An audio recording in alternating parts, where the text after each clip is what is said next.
What's up guys, Everything Apple Pro here, and in this video I'm going to be comparing the brand new Samsung Galaxy S6 and S6 Edge to the iPhone 6 and see how they stack up. So I know around this time of year, a lot of people are going to be shopping around for new phones. Contracts are ending, a whole bunch of new hardware is hitting the market, so it makes sense that you're going to want to buy and upgrade your phone. Well, in this video, I'm going to discuss the beastly Samsung Galaxy S6 and S6 Edge and why you should get it or why you shouldn't get it over the iPhone 6.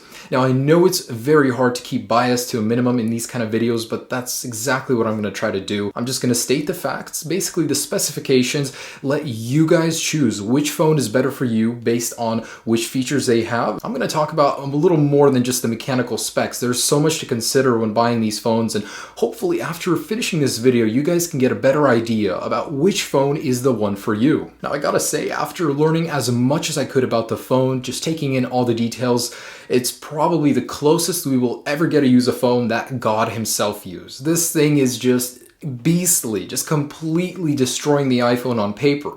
Now, how it'll stack up in real life, I'm really curious, but right now, I'm going to go ahead and share all the specifications with you and see how it stacks up on paper. Now, something important to consider before I get into the details is that the Samsung Galaxy S5, the predecessor to the S6, was by no means a failure. It just did not receive as much attention as Samsung had hoped. It looked too close to the S4. The sales were actually below that of the S4, which is kind of crazy. There just wasn't as much distinguishing the S4 from the S5 that people immediately wanted to drop everything and just upgrade. So Samsung wanted to change that. They took the S6 and they completely redesigned it. It is so different from the S5 that, I was amazed myself how a company could just go from one direction to another just like that. And it could all be for a good thing. So the Samsung Galaxy S6 is made completely of aluminium and glass, just like the iPhone 6. There is no more plastic on the device. Build quality is extremely important to a buyer when choosing a device. They don't want something that feels flimsy, and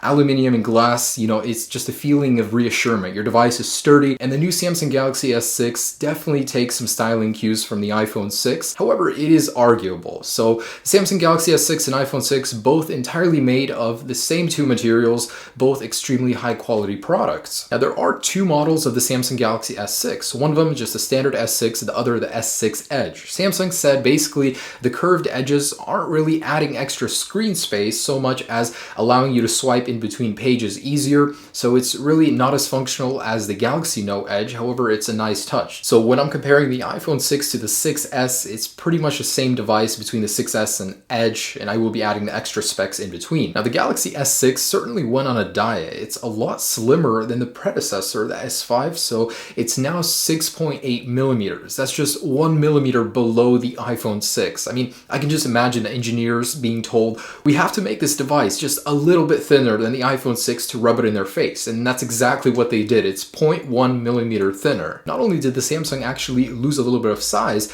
it did get lighter as well, but not quite as light at 129 grams of the iPhone 6 versus 138. But that is actually really impressive considering they switched to an all glass and all aluminium design. Now, the Galaxy S6 Edge features different measurements. It's actually lighter at 132 grams versus 138 of the standard S6. However, it's just a little bit thicker than the iPhone 6 at 7 millimeters thickness versus 6.9 of the iPhone. Still actually very impressive dimensions considering that the screen display is bigger. It's 5.1 inches versus the 4.7 of the iPhone 6. Now, the displays on these devices use completely different technology. The iPhone 6 is coated with ion strengthened glass, and it features an IPS LCD display. Now, there's really nothing too special about that. It's an old technology. It's been in use for a very long time, whereas the Samsung Galaxy S6 features a Super AMOLED display, which is thought by some to be vastly superior to LCD technology. It features really good sunlight visibility,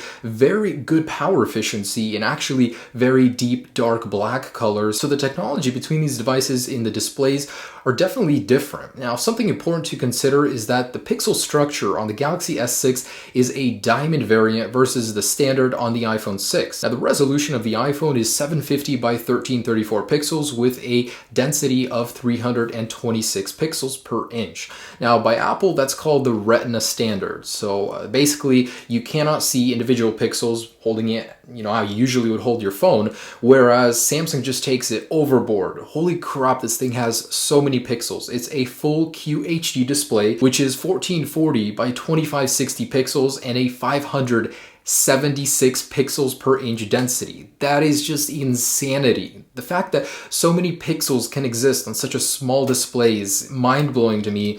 The Samsung Galaxy S6 does have a little bit larger display to accommodate for those edges, which is now at 1440 by 2660 pixels. Now, the one thing to consider, believe me, it's not really an issue, but the blues might burn out faster on an AMOLED display versus an LCD. Now, this is not something that would happen within 5 years of owning the phone, but if you were going to buy this phone and keep it until you died, the blues would go out on the display. It's just not as long lasting as an LCD phone, but I'm sure you'll upgrade your phone long before that. Also important to consider, the Galaxy S6 features Gorilla Glass 4, which is just crazy how sturdy, how scratch resistant it is, whereas the iPhone 6 is just regular ion strengthened glass. I have a lot of scratches on mine. So one thing before I move into the processors, I want to mention that the Galaxy S6 is no longer waterproof, no longer shockproof, no longer dustproof. That IP67 rating has been removed, so it's now just like an iPhone. You drop it, you're going to suffer. You drop it in water, you're going to suffer. The S6 definitely goes a step backwards in terms of durability. You definitely have to make sacrifices if you want to feature such a beautiful design. Okay, so processors. The iPhone 6 features Apple's A8 chip, 1.4 gigahertz and 64-bit processing power. It's built on a 20 nanometer scale. So this is going to be a mouthful, but the Samsung Galaxy S6, both models do feature the same processor here in America, which is an Exynos 7 octa-core processor, 64-bit. Just take a moment and let that sink in. This thing is 8 cores in a phone. Now, 4 of these cores are going to be rated at 2.1 gigahertz, whereas the other 4 are 1.5 gigahertz. And that's probably in an attempt to keep that power when you need it, however, to keep battery life there as well. In a way, it's like cylinder deactivation on a supercar, where you don't need all the cylinders. Some of them are going to be deactivated when you don't need all that power. So 8 cores, 2.1 gigahertz. That is just insanity. Why do you need that much in your phone? But I'm sure with all the new applications, everything's going to be needing more power, and the S6 is going to be ready to meet that demand. Now, RAM on the iPhone 6 is 1 gigabyte DDR3 RAM, whereas it's 3 gigabytes LPDDR4 RAM on the S6. That is insane. 3 gigs of LPDDR4 RAM. That's the newest, fastest RAM there is right now. Now, the Galaxy S6 chip is built with a 14 nanometer process. Now, the GPU is separate on the Samsung Galaxy S6. It's a Mali T760 GPU, so I'm not actually going to be able to compare those until I have the devices in hand, but rest assured, I will be making a full comparison when I do have those. Now, here's where things get a little bit interesting. Samsung completely dropped the user replaceable memory on the Samsung Galaxy S6 and S6 Edge. You can no longer add micro SD memory to your device. You'll be able to get the Samsung Galaxy S6 in 32, 64, and 128 gigabyte flavors, the iPhone 16, 64, and 128. The memory from the Samsung Galaxy S6 is a technology taken straight from the latest SSD hard drives. It's called UFS 2.0 Flash, and it's 2.7 times faster than the flash memory on the Galaxy S5. So that means loading stuff. I mean, booting your device up even is going to be so much quicker on the S6 than the iPhone 6 or the Galaxy S5. So of course, each memory option is going to be about $100 in between each other, and we'll get to pricing at the end. Now, camera. Camera has always been very important on any device. I mean, it's pretty much going to replace your point and shoot, whoever does carry those around. And the iPhone does a really good job at that. Apple is pretty much adding a little bit of features, a little bit of functionality each time around to the iPhone camera, improving the quality. And with the iPhone 6, what they did is they actually added focus pixels, which is a technology taken from DSLR cameras, which allow the camera to focus really quickly, especially in darker environments. The aperture is 2.2. It's an 8 megapixel sensor, and there's the True Tone flash unit, which allows you to take perfect skin tone colors in any environment. So, it's a very capable camera. Definitely not the highest megapixel count, but it's the quality that matters. There is no optical image stabilization on the 6. Unfortunately, it's only available on the 6 Plus. Now, the camera on the Samsung Galaxy S6 is a 16 megapixel ISOCELL chip. It has an aperture of 1.9 and it's better than the iPhone 6, which means pictures in darker environments will turn out better. It lets in more light, more detail, so you're definitely going to have better imaging quality on the Samsung Galaxy S6. Now, Samsung definitely decided to catch up to the iPhone.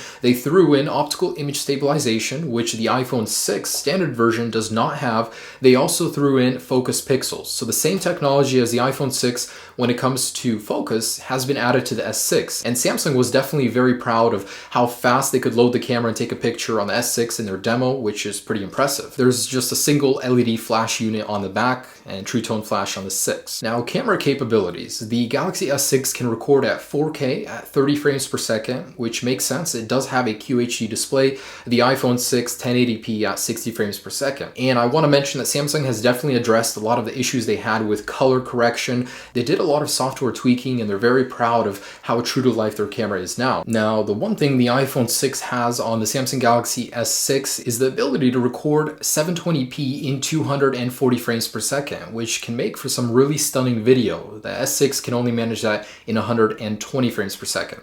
Now, both cameras are not flush with the back of the phone. Both of them do stick out a little bit. And front-facing cameras are definitely in a different league from the iPhone 6 to the 6S. On the iPhone 6, it's just 1.2 megapixels. It can record 720p video and it has HDR. On the S6, it's an ultra-wide lens, which means you can get a lot of stuff in selfie mode, for example, and it can record in 1080p, 30 frames per second. It's 5 megapixels, and it also has HDR, and the aperture is 1.9, which means taking selfies in the dark is going to get magically a lot better now. There's also dual video recording mode where you can record both on the front and rear on the S6, which is a very nice feature. So, battery. What's the point of all those features if you can't enjoy your phone and it dies? The iPhone 6 was actually pretty good in terms of battery life. It features an 1810 mAh battery, which is sufficient for the size of the phone. You can get 250 hours of standby out of it, 14 hours of talk, and 50 of music. So that's very adequate. You can get a full day of life out of the iPhone 6. So the Samsung Galaxy S6, we don't have official time specs for it yet, but the specs do look impressive. There's a 2550 battery on the standard S6 and a 2600 mAh on the S6 Edge. There's a feature called fast charge, which means in 10 minutes, you can get 4 hours of use out of your battery. 10 minutes of charging. You can use it for 4 hours, just standard use, and 2 hours of HD video. That's incredible. Imagine you're in a situation where you don't have much time, you just need to charge real quick, and boom, you got 4 hours of usage right there just from 10 minutes. Not only that, but the Galaxy S6 now has wireless charging with many different standards. So if you already have a wireless charger, just put your S6 on there, it should work. And there's ultra power saving mode, which is a software feature that disables a lot of radios, a lot of features you don't need in your device, and it actually prolongs the battery life for a very long time. It's like ultra starvation mode. Now, wireless specs on the iPhone 6, it has the latest 802.11 AC Wi-Fi. The S5 didn't, the S6 has it now too. The iPhone 6 Bluetooth is 4.0 and there is a new standard 4.1 which the S6 does incorporate. Also important to note, the S6 does have that feature where you can combine both the LTE power and Wi-Fi power to download things even faster. So of course, both devices do have NFC capabilities. However, the NFC from the iPhone 6 can only be used for Apple Pay, which is widely accepted now. Now, the Samsung Galaxy S6 has its own payment system called Samsung Pay, and it's going to be accepted in many areas. They're starting to make it very standard as well. So definitely the first successful payment system based on Apple Pay from Samsung that will be taken. Now, the speaker on the Samsung Galaxy S6 has been taken from the back on the S5 and put directly on the bottom. So speaker placement is probably going to be a negative, but Samsung has said that the speaker volume is 1.5 times better than that of the Samsung Galaxy S5. So definitely louder there. There is also a built-in amplifier on the S6, which I think is really cool. So software, currently iOS 8.1.3 is available on the iPhone at the time of me making this video, but in the future, the iPhone will receive an iOS 8.2 update, an iOS 8.3 update, and 8.4, and iOS 9 after that. So 8.2 will probably be the current software when the Galaxy S6 does come out, and whereas on the Galaxy S6, Android Lollipop 5.0.2 with all the latest fixes, all those new features, the flat design will be standard on the Galaxy S6. And Samsung has definitely made some software enhancements to their TouchWiz UI, so it'll definitely be more user-friendly and it will have new features as well. Now, when it comes to security, the iPhone 6 has Find My iPhone, which you can locate your iPhone remotely, and activation lock to lock devices, prevent them from being sold. Definitely a cool feature. Now, Samsung has come out with its own counterpart, the Find My mobile software, suspiciously similar sounding to Find My iPhone, which pretty much achieves the very same thing, and it also has reactivation lock, also suspiciously similar to activation lock. Now, there's one thing in particular I really liked, and that's remote ultra power saving mode. If your device gets lost or stolen, you can remotely enable that mode so your device stays online as long as possible, giving you a better chance of finding it. Really brilliant, Samsung. That is incredible. Now, this is the iPhone 6 competitor. Pricing is probably going to be very similar. There's no official numbers yet. However, estimates are that it will start at $650 off contract and go up $100 every memory size option, and that's exactly how the iPhone 6 is priced. It starts at $650 for 16 gigabytes, goes up to $750 for 64, and then $128 is $850. Now, off contract prices will be exactly the same. Samsung is trying to outdo Apple with their 32 gigabyte standard sizing option, and it starts at $199 for the 16 on the iPhone 6 and $100 up in between. Now, the iPhone 6, of course, currently out. You can buy it right now. The Samsung Galaxy S6 is coming out on April 20th. Pre-orders will start, about a month before then to 20 markets around the world, and in May it's going to be available to many more countries. So I do want to mention that the Samsung Galaxy S6 is kind of iPhone-ified, if that makes any sense. The design, very similar to the iPhone. Speaker placement, very similar. They changed the fingerprint sensor to where you don't have to slide down on the sensor anymore. You just touch it once and it's going to activate. Very similar to Apple. They implemented their own Apple Pay system called Samsung Pay. They removed that removable battery. They removed the removable memory. They made this thing just like an iPhone. It's kind of hard to believe. I wonder if there are any lawsuits in the making. The Samsung Galaxy S6 is really not going to be competing with the iPhone 6. It's in a whole different league of its own. This thing just blows the iPhone out of the water spec-wise, but we do know that Apple really does a good job of optimizing their devices, even though the specs are lower. So who knows how these will stack up until we actually have the devices in hand, which I will be doing a full comparison video on. Now, the reason you'd want to get an iPhone over the Samsung is if you like simple. I mean, this thing just has it all laid out for you. It's incredibly simple. It's actually very stable now that Apple has released some new iOS 8 updates, making it more stable. A lot of bug fixes in there. It doesn't give you a lot of control, but it's very reassuring knowing it's in good hands with Apple, and everything is there. You just know how to work it. It's very simple. Now, the Galaxy S6 will be more of a device for those people that like to take charge. You like the latest cutting edge technology. You like to change things up, customize your device, make your device as personal as possible. Galaxy S6 helps you do that, and it's definitely more for a power user. All that RAM and processing power, that display, it's top of the line, latest technology. So when the 6S comes out, that's going to be more of a true competitor for the Galaxy S6, which of course I will make a full video on in the future. But for now, the iPhone 6 to the Galaxy S6, the real choice depends on what you need out of your phone. Do you need simplicity, ease of use? That's the iPhone. If you want total customization, razor edge technology, that's the Samsung Galaxy S6. And like I said, guys, I will do a full comparison when I do get the phones in hand, so subscribe to see that. In the meantime, if you want to see some past comparisons, you can do so here. And guys, thanks so much for watching this video. Galaxy S6 is just a monster. I cannot wait to try it out, compare it to the iPhone 6. Anyways, I do hope this video helped you guys make that choice. I did inform you on some of the important things to consider when buying a new phone, so I do hope you guys make the correct choice. Have a great day, guys. Peace.